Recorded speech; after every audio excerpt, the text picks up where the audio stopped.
faith office when he returned to the White House, and he has delivered on that promise. The White House Faith Office has put together an extraordinary week-long celebration currently underway for Holy Week ahead of Easter Sunday. The President signed a Holy Week proclamation, filmed a special presidential video message, and will be hosting a pre-Easter dinner tomorrow night and a White House staff Easter worship service on Thursday. The President and the First Lady are honored to continue the tradition of the White House Easter egg roll, which will take place on the South Lawn next Monday. In other news, President Trump is turning America into a manufacturing superpower again. Yesterday, there was a monumental announcement by NVIDIA, one of the largest companies in the world. This is just the latest example. For the first time ever, chip-making giant NVIDIA will produce AI supercomputers entirely in the United States as part of its pledge to produce $50 billion worth of AI infrastructure in our country over the next 4 years. With their manufacturing partners, they have commissioned more than 1 million square feet of manufacturing space to build and test NVIDIA Blackwell chips in the great state of Arizona and AI supercomputers in the great state of Texas. NVIDIA's founder and CEO Jensen Huang touted how the engines of the world's AI infrastructure are being built in the United States for the first time. This is the Trump effect. This follows trillions in other U.S. investments announced already, including $500 billion from Apple in U.S.-based manufacturing and training, $100 billion from TSMC and U.S.-based chips manufacturing, and the $500 billion private investment led by OpenAI, Oracle, and SoftBank in artificial intelligence infrastructure. Under President Trump, we're going to produce the cars, the ships, the chips, the airplanes, minerals, and medicines that we need right here in America at the hands of American workers. On the border, President Trump continues to break records and protect our homeland. According to CBP, Border Patrol apprehensions along the southwest border for the entire month of March 2025 were lower than the first 2 days of March 2024 under Joe Biden. Incredible law enforcement officers are arresting violent illegal aliens from American communities every day. Here are a few examples from the latest ICE report, which I received this morning. ICE Los Angeles arrested a 54-year-old citizen of Mexico convicted of rape by threat, sodomy with a person under 14 years, and kidnapping in San Jose, California. ICE Houston has arrested a 23-year-old citizen of Mexico convicted of predatory criminal sexual assault of a child in Cook County, Illinois. ICE Houston arrested a 64-year-old citizen of Honduras convicted of murder in Los Angeles County, California. ICE Chicago arrested a 49-year-old citizen of Guatemala convicted of assault and arson in Prince Williams, Virginia, not far from here. ICE Denver arrested a 36-year-old citizen of Mexico who is registered as a sex offender and has been convicted of sexual assault of a child in Lake County, Colorado. ICE Baltimore arrested a 50-year-old citizen of China convicted of sex trafficking in Bel Air, Maryland. And ICE Boston arrested a 46-year-old citizen of Jamaica convicted of 3 counts of rape of a child and 2 counts of indecent assault and battery of a child under 14 in Boston, Massachusetts. President Trump and our administration will not rest until every single violent illegal alien is removed from our country. The safety of the American people is too important to settle for anything less. On that note, the Democrat and media outrage over the deportation of Abrego Garcia, an MS-13 El Salvadorian illegal alien criminal who was hiding in Maryland, has been nothing short of despicable. Based on the sensationalism of many of the people in this room, you would think we deported a candidate for Father of the Year. That's because, unfortunately, many in this country care more about this quote-unquote Maryland father, a legal alien MS-13 gang member, than a Maryland mother and an American citizen who was brutally murdered at the hands of a different illegal alien. Of course, I am referring to Rachel Morin. And if you didn't see yesterday, a Maryland jury found illegal alien Victor Antonio Martinez Hernandez guilty of murdering Rachel Morin in August of 2023. She was a 37-year-old mother of 5 who was jogging in an otherwise safe community northeast of Baltimore when this monster ambushed, strangled, and beat her to death before stuffing her brutalized body in a tunnel drain. The Morin family finally got justice yesterday, but they will never get Rachel back. Our hearts go out to Rachel's family, her 5 children, and her mother, Patty, who has suffered the unimaginable loss of her daughter. In case you missed it last week, President Trump signed a national security presidential memorandum directing federal agencies administering federal land on the border to make land available to the Defense Department in a new national defense area. This followed the president's Day 1 executive order committing his administration to marshal all available resources and authorities to stop the unprecedented flood of illegal aliens into our country and to obtain complete operational control of the borders of the United States of America. Once again, the president is fulfilling another key promise. This new national defense area spans more than 170 miles across our border in New Mexico, but in the coming weeks, this administration will add more than 90 miles in the state of Texas. This national defense area will enhance our ability to detect, interdict, and prosecute the illegal aliens, criminal gangs, and terrorists who were able to invade our country without consequence for the past 4 years under the Biden administration. It will also bolster our defenses against fentanyl and other dangerous narcotics that have been poisoning our communities. With all of this work being done to make America great again, we continue to see a positive response from the American public. A brand new poll published from the Daily Mail and JL Partners this morning found that President Trump's approval rating is at an all-time high. That's because the president is working tirelessly to keep his promises to the American people, as I just saw him doing today in the Oval Office. We have a reporter in our new media seat today, Matthew Foldy. I like your boots, Matt, who is the editor-in-chief of the Washington Reporter. Washington Reporter is a new, fast-growing outlet that breaks stories about legislation and interviews leaders in Congress and across the administration. The publication's readership includes the highest levels of business and government. And with that, please kick us off, Matt. And we've interviewed you as well. So Karoline, thanks so much for having me here on behalf of our readership and the millions of Americans who I think appreciate what you're doing with the new media seat here and making this a more accessible briefing room. I'm curious with Harvard, we saw the Trump administration today announced it's cutting around $2 billion, or freezing $2 billion in funds to Harvard because the campus has serious problems with violence and with anti-Semitism. We saw President Obama, former President Obama, side with Harvard, which rejected the Trump administration's demands. I'm curious, where does the administration see this going with Harvard and with other colleges and universities in America that are refusing to reform in wake of the sort of craziness that we've seen take over some of them? Thank you, Matt, for being here, and thanks for the question. When it comes to Harvard, the president's position on this is grounded in common sense, in the basic principle that Jewish American students, or students of any faith, should not be illegally harassed and targeted on our nation's college campuses. And we unfortunately saw that illegal discrimination take place on the campus of Harvard. There are countless examples to prove it, particularly with the stunning confession by then Harvard President Claudine Gay, who said that bullying and harassment depended on the context. The president at that time made it clear to the American public he was not going to tolerate illegal harassment and anti-Semitism taking place in violations of federal law. So the president made it clear to Harvard, follow federal law, no longer break Title VI, which was passed by Congress to ensure no student can be discriminated against on the basis of race, and you will receive federal funding. Unfortunately, Harvard has not taken the president or the administration's demands seriously. All the president is asking, don't break federal law, and then you can have your federal funding. I think the president is also begging a good question. More than $2 billion out the door to Harvard when they have a more than $50 billion endowment. Why are the American taxpayers subsidizing a university that has billions of dollars in the bank already? And we certainly should not be funding a place where such grave anti-Semitism exists. And I'm curious, you had just mentioned Rachel Morin, and I'm a Maryland man, and I think most Marylanders appreciate what you were saying today. We've seen that Chris Van Hollen, who was Rachel Morin's senator, basically threatening to fly to El Salvador to press for the release of someone who was in America illegally. And not as much sort of from him about Rachel Morin's horrific murder and the verdict that was, I think, rightly reached yesterday. What does the administration think about the priorities we're seeing from Senate Democrats in terms of illegal immigrants instead of the work that agencies like ICE and DHS are doing with the Trump administration?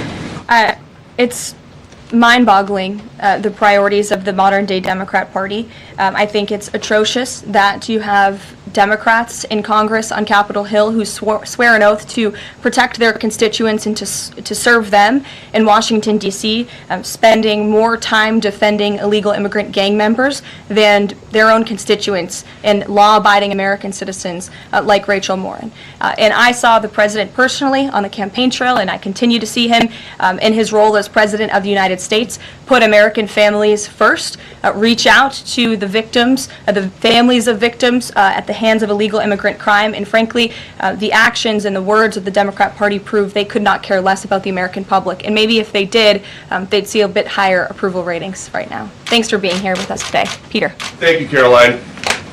To follow up on something that you just said, why do Ivy League schools get so much federal funding? It's a very good question, and it's a question the president has obviously raised in his discussions and negotiations with not just Harvard, but also Columbia and many other Ivy League institutions. We have the Anti-Semitism Task Force, which the president promised and delivered on. The Anti-Semitism Task Force is across the government, representatives from various federal agencies who meet on a weekly basis to discuss the question that you just raised. And I think a lot of Americans are wondering why their tax dollars are going to these universities when they are not only indoctrinating our nation's students, but also allowing such egregious illegal behavior to occur. To follow up on immigration, deporting American citizens to Central American prisons, is it legal, or do you need to change the law to do it? Well, it's another question that the president has raised. It's a legal question that the president is looking into. And he talked about this yesterday when with his meeting with President Bukele in the Oval Office. He would only consider this, if legal, for Americans who are the most violent, egregious, repeat offenders of crime who nobody in this room wants living in their communities. And then there's this CHNV thing. President Biden let more than 530,000 people from Cuba, Haiti, Nicaragua, Venezuela into the U.S. with this CHNV program. He did it with the stroke of a pen. And now a judge will not let President Trump undo it with the stroke of a pen. So are you guys going to give all 530,000 plus people individual deportation hearings, or are you just going to try to deport them? I spoke to White House counsel's office about this morning because obviously another rogue district court judge is trying to block the administration's mass deportation efforts with this latest injunction. We will fight this in the court of law, and we will ensure that every individual who illegally entered our country and was really taken advantage of by the previous administration because they abused the parole system in this country to fast track legal status, as they said, for these illegal immigrants, and they completely abused our legal system. Many of these paroled individuals were then given temporary protective status, which the intention of that TPS was only supposed to be used in times of war or storm or destruction in the home countries of these migrants. It was completely abused. These migrants came here for economic reasons, and they illegally entered our country, and the president is not going to tolerate that, and so we will continue to focus on deporting as many individuals as we can. Jennifer.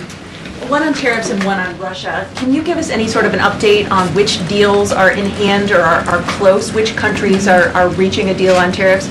And then on Russia, can you give us an update on what the agreement was with Russia? The president yesterday said that he thinks we'll be seeing some very good deals very soon. Can you talk a little bit about what Russia agreed to? Sure.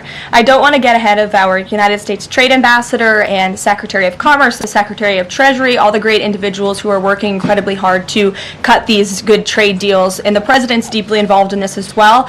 He has made it clear to his trade team he wants to personally sign off on all of these deals too. And so I don't want to get ahead of them on announcements, but obviously, as you've heard from numerous administration officials, there have been many talks with countries. We've had more than 15 deals, pieces of paper put on the table, proposals that are actively being considered, and as we've said consistently, more than 75 countries have reached out. So there's a lot of work to do. We very much understand that, but we do believe that we can announce some deals very soon. And then on Russia, can you say, did Russia agree to anything with Special Envoy Steve Witkoff?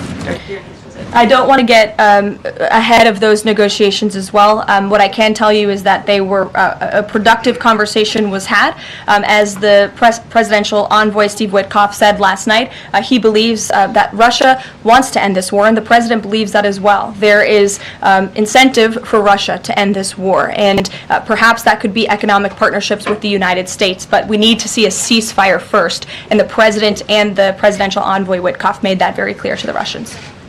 Gabe. Thank you, Caroline. And Yeah. I also want to thank your press office for releasing that information that you cited up there regarding the ICE arrests over the last couple of days. And I have them right here, but what I might ask is, why not release the same information for those who were deported to El Salvador? Well, first of all, the information was released by the Department of Homeland Security. The individuals on the flights to El Salvador are foreign terrorists, and those are counterterrorism operations. They are much different than the arrests and final order of removals that you see on a day-to-day basis that law enforcement agents are conducting around the country. That information was not, to that detail, was not released by DHS, though. I just told you the reason. It was a counterterrorism operation, a deportation of foreign terrorists, not illegal criminals who have been convicted of heinous crimes living in our American communities. It's two different things. Foreign terrorist, illegal immigrant criminal, two different things, two different definitions. You should look them up. Christian, go ahead. Yeah, thanks, Caroline. Does the president support raising the corporate tax rate to pay for all these other tax cuts he wants to see move through Congress? Look, I've seen this idea proposed. I've heard this idea discussed, but I don't believe the president has made a determination on whether he supports it or not.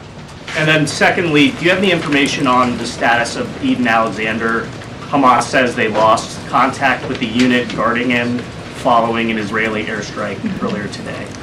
I don't have updates. I have not seen that report, but I can certainly check in with our National Security Council. I have spoken to the president about Eden Alexander, and he's made it very clear to our national security team that finding him is a priority, but unfortunately I don't have any updates to share. But it's a very important matter, and certainly we can check in. Sure. Hi. How concerned is the president that a federal judge could hold a Trump administration official in contempt of court for defying deportation orders? We are complying with all court orders. So I see what you're trying to do there with that question, but we're very confident that every action taken by this administration is within the confines of the law, and we continue to comply with the court's orders. And you have seen that, and the president made that clear yesterday in the Oval Office with President Bukele. Sure.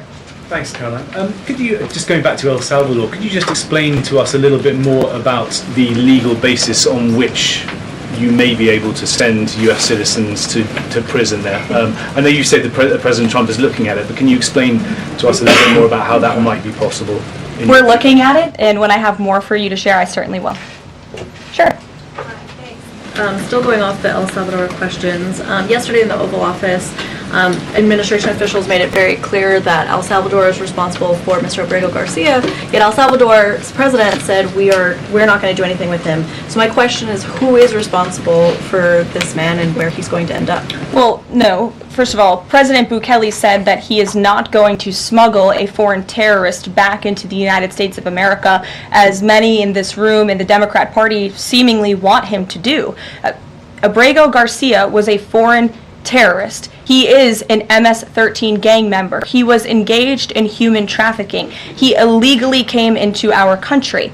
And so deporting him back to El Salvador was always going to be the end result. There is never going to be a world in which this is an individual who's going to live a peaceful life in Maryland, because he is a foreign terrorist and a MS-13 gang member. Not only have we confirmed that, President Bukele yesterday in the Oval Office confirmed that as well. So he went back to his home country, where he will face consequences for his gang affiliation and his engagement in human trafficking. I'm not sure what is so difficult about this for everyone in the media to understand, and it's appalling, truly appalling, that there has been so much time covering this alleged human trafficker and this gang member, MS-13 gang member. It's truly striking to me. Karen. Thanks, Caroline. The president was posting on Truth Social today about helping American farmers. And last week in his cabinet meeting, he was talking about a plan to work with farmers to retain workers who are in the U.S. illegally, provided that they leave and then come back through what he said would be a legal process. Can you give details on what that would look like? How many workers he's talking about? How long a plan like that would take to implement, and the timeline for more details on getting this actually to implementation? I can check in with our immigration and our policy team and get you some more details on that, Karen. And is this something he wants to roll out soon? I mean, he was talking back and forth with Secretary Rollins. It's Right. like this is kind of imminent that he wants to do this. Yeah, look, the president is in constant communication with all of his cabinet secretaries, particularly Secretary Rollins, who has the backs of American farmers and ranchers. It's something that he spoke about with her in the front of all the cameras in the cabinet room, but I'll check in with not only our immigration team, but also with USDA, and we'll get you an answer. Jonathan. Hi, Caroline. Hi, it's good to see you in here. You too. The president has long said that it would be an abuse of power for a president to direct prosecutors to investigate him. Last week, President Trump explicitly directed the Justice Department to scrutinize Chris Krebs to see if it can find any evidence of criminal wrongdoing. How is that not an abuse of power to direct the Justice Department to look into an individual, a named individual? Look, the president signed that executive order. It's the position of the president in this White House that it's well within his authority to do it. Otherwise, he wouldn't have signed it. And he signed it, and that's his policy. Jeff, how you doing? Fine, thanks. Thanks, Caroline.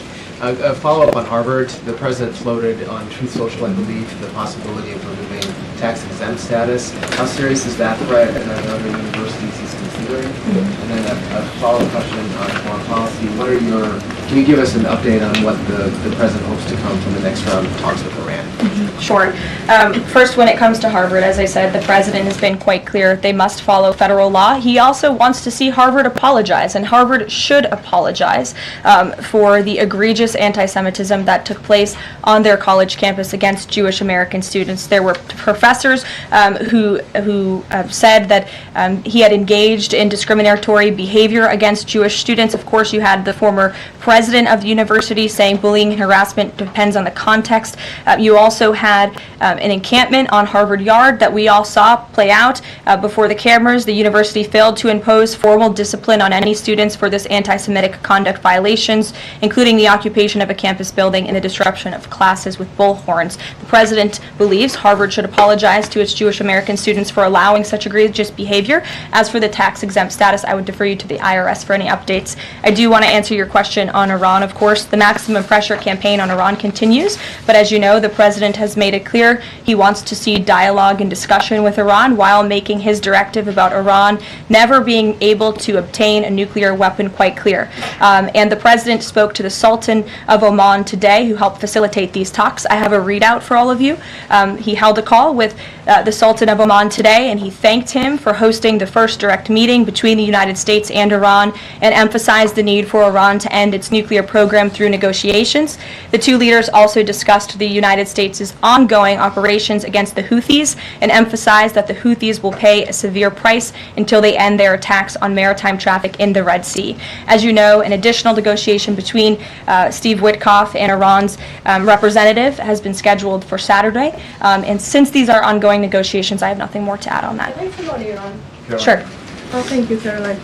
When you said that the president said that Iran will never have a nuclear weapon, is the focus on dismantling the entire nuclear program or just restricting enriched uranium or the missile program? The president does not want to see Iran have a nuclear program. He does not want Iran to obtain a nuclear weapon. He's been very clear about this. Shelby. Thanks, Caroline. Shelby, you have a seat today. I know, stole it. Glad to see it. Two quick ones on TikTok. First, is the president expecting to extend the TikTok ban that's now June 19th if China doesn't come to the table in time?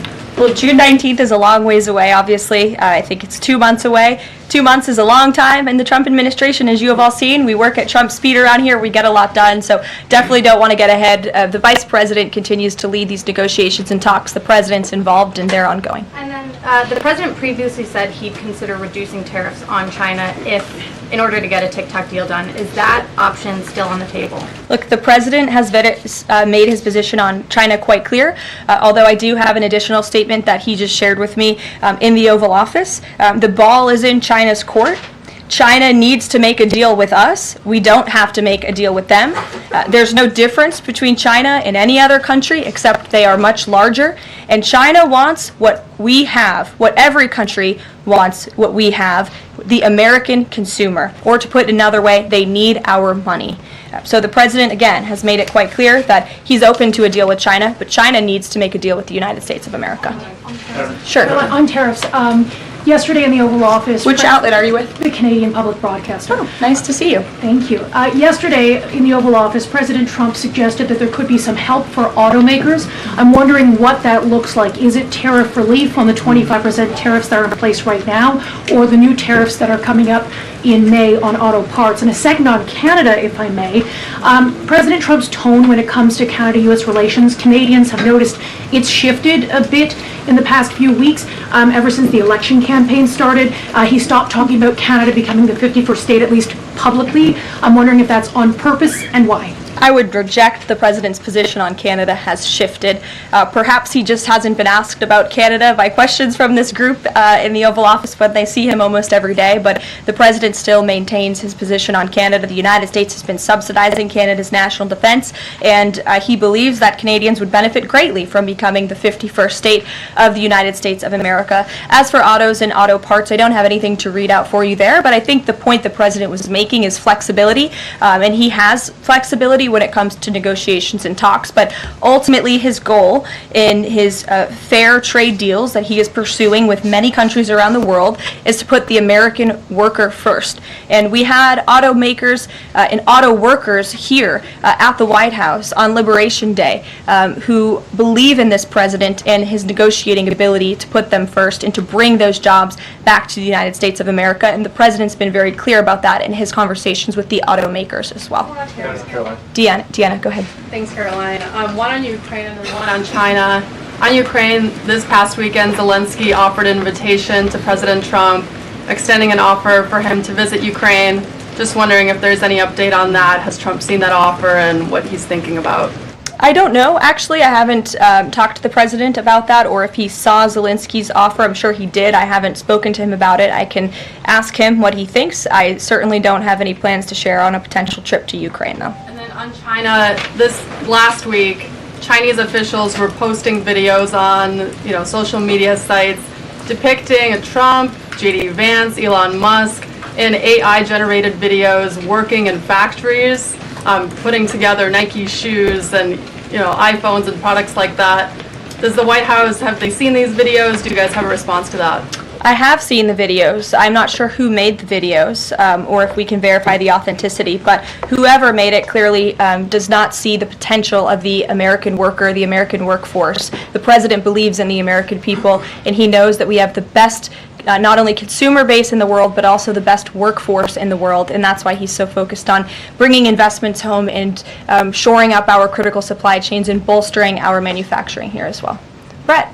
Thanks, Caroline. Would the president support a ban on members of Congress trading stocks?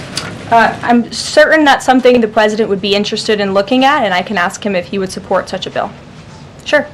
Yes. I have a question about the president's post from this morning on farmers. He asked farmers to be patient and just hold on. But a lot of farmers that I've talked to in the last week or so have said, they're in the middle of spring planting season, and that a trade war makes everything sort of up in the air. What would his message to them be? And also, is there anything specifically planned to provide relief like in President Trump's last term? Yes, well, relief is being considered. The Secretary of Agriculture, I know, has spoken to the president about that, and again, it's being considered. And as for the president's message to the farmers, he put it out himself. He could speak for himself much better than I can speak for him, and so I would just direct you to the statement he had telling the farmers again and reiterating his support for them and that he has their backs, which he certainly does. Kelly, in the back. Thanks, Caroline. Two questions. The first one, a Georgia man was just arrested over alleged threats to kill Director of National Intelligence Tulsi Gabbard. Reportedly, there is now increased security around the FBI Deputy Director. Can you talk about the level of threats against various administration officials, and then a second one on Biden? I'm sorry to hear that. I had not seen that report. It's very unfortunately, and obviously the White House, the president, and the entire administration condemn any threats of violence against any administration officials or public officials on both sides of the aisle here in Washington, D.C. It shouldn't be tolerated, and we commend the local law enforcement agencies for arresting this individual. On President Biden, former President Biden, he's set to deliver his first major speech since leaving office tonight. He plans to talk about what I'm told will be Social Security under the current administration, closing of offices, longer wait times, harder for seniors and people with disabilities to access earned benefits is what Democrats have been saying today. I wanted to get the president's response, or if he plans to respond to this, and comments on what Democrats are calling cuts to Social Security. My first reaction when seeing former President Biden was speaking tonight was I'm shocked that he is speaking at nighttime. I thought his bedtime was much earlier than his speech tonight. I understand the topic of his speech will be Social Security. Let me make it very clear ahead of former President Biden's remarks. President Trump, is absolutely certain about protecting Social Security benefits for law-abiding, tax-paying American citizens and seniors who have paid into this program. He will always protect that program. He campaigned on it, he protected it in his first term, and he's back again to continue protecting it. On the topic of Social Security, I have some news before I let you all go. Later this afternoon, the president will be signing a presidential memorandum aimed at stopping illegal aliens and other ineligible people from obtaining Social Security Act benefits. The memorandum will direct the administration to ensure ineligible aliens are not receiving funds from the Social Security Act programs. It will expand the Social Security Administration's fraud prosecutor program to at least 50 U.S. attorney offices and establishes a Medicare and Medicaid fraud prosecution program in 15 U.S. attorney offices. The memorandum will also require the Social Security Administration Inspector General to investigate earning reports for individuals aged 100 or older with mismatched Social Security records to combat identity theft. And the memorandum will direct the Social Security Administration to consider whether to reinstate the use of civil monetary penalties against individuals who engage in Social Security fraud, an effort that has been paused for several years. These taxpayer-funded benefits should be only for eligible taxpayers. And President Biden should think about what he did in his last term, which is allow tens of millions of illegal people into our country, many of whom were fraudulently receiving these benefits. So you'll hear from the president on that later, and we will see you later in the East Room. Bye, guys. Thanks, Caroline.